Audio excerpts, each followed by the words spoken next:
शेर और बंदर की कहानी। एक बहुत ही विशाल एवं घना जंगल था जिसमें एक शेर रहता था। उसी वन में एक लोमड़ी भी रहती थी जो शेर की असिस्टेंट थी।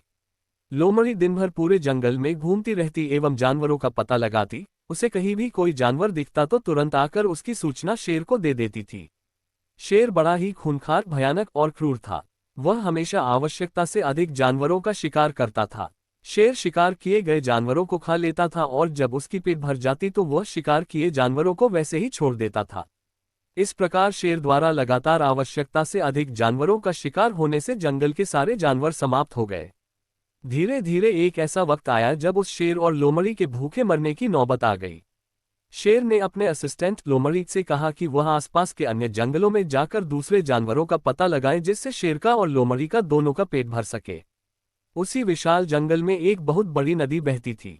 उस नदी के बीच में एक टापू था। उस टापू पर सारे शाकाहारी जानवर जैसे हिरण, खरगोश, बंदर, बकरी, भेड़ जैसे जानवर वर्षों से वहीं रहते थे।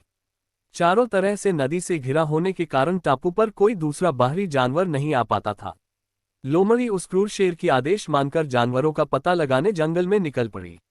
लोमड़ी ने जानवरों को बहुत खोजा पर उसे अपने जंगल में कोई भी जानवर नहीं मिला। लोमड़ी पूरी जंगल जानवरों को खोज खोज कर थक गई थी। अब वह हार कर नदी किनारे बैठ गई। तभी अचानक उसकी नज़र दूर बने टापू पर पड़ी। लोमड़ी ने सोचा जरूर ही इस टापू पर कोई न कोई जानवर तो रहते ही होंगे।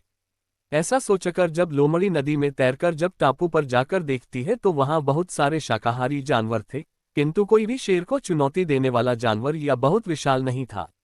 ये सब देखकर लोमड़ी बहुत खुश हुई और जंगल वापस लौटकर उसने उस शेर को पूरी बात बताई। लोमड़ी की यह बात सुनकर शेर बहुत प्रसन्न हुआ और उसने लोमड़ी को ये बताने के लिए शाबाशी दी। अगले ही दिन शेर अपनी असिस्टेंट लोमड़ी के साथ उस नदी में मौजूद टापू पर जानवरों का शिकार करने के लिए पहुंच गया। टापू पर पहुंचते ही जैसे ही शेर ने बहुत सारी जानवरों को देखकर उसके मुंह से लार टपकने लगी। शेर ने एक ही दिन में बहुत सारे जानवरों को मार डाला और कुछ जानवरों को खाकर बाकी जानवरों को ऐसे ही छोड़ दिया। शेर लगातार 2-3 दिनों तक इसी तरह अंधाधुंध शिकार करता रहा। टापू पर मौजूद सारे जानवर शेर से बुरी तरह डर गए और सभी ने एक सभा बुलाई। उस सभा में क्रूर शेर से बचने के उपाय पर चर्चा हो रही थी। सभी ने अपने अपने सुझाव दिए। उसी सभा में एक बूढ़ा बंदर भी था जो अपनी बुद्धिमानी के लिए पूरे टापू पर जाना जाता था।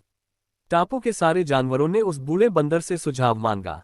बूढ़े बंदर ने कहा, इस प्रकार अगर हम डर डर कर सभी से भागते रहें तो हम में से कोई भी जीवित नहीं बचेगा। हमें बड़ी सूझबूझ के साथ उस क्रूर शेर का मुकाबला करना पड़ेगा।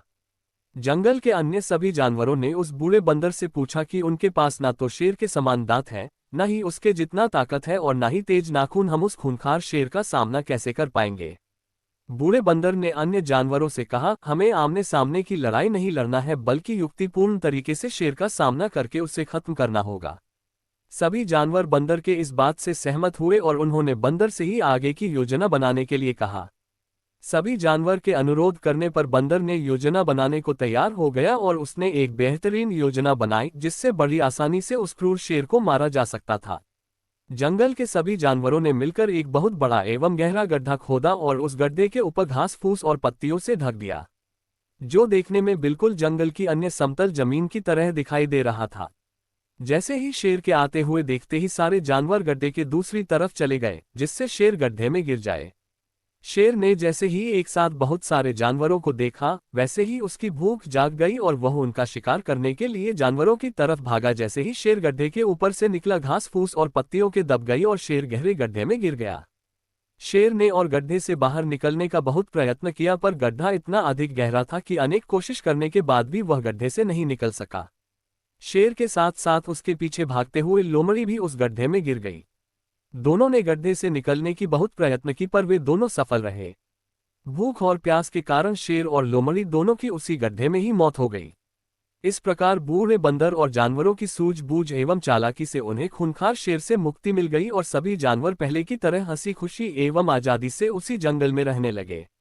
शिक्षा। शेर और बंदर की कहानी से हमें यही शिक्षा मिलती है कि बुद्धिमानी एवं सूझबूझ से बड़ी मुसीबत का सामना बहुत आसानी से किया जा सकता है। इसलिए हमें अपने आत्मविश्वास में विश्वास करना चाहिए और किसी भी मुसीबत का सामना अपनी पूरी साहस से करना चाहिए।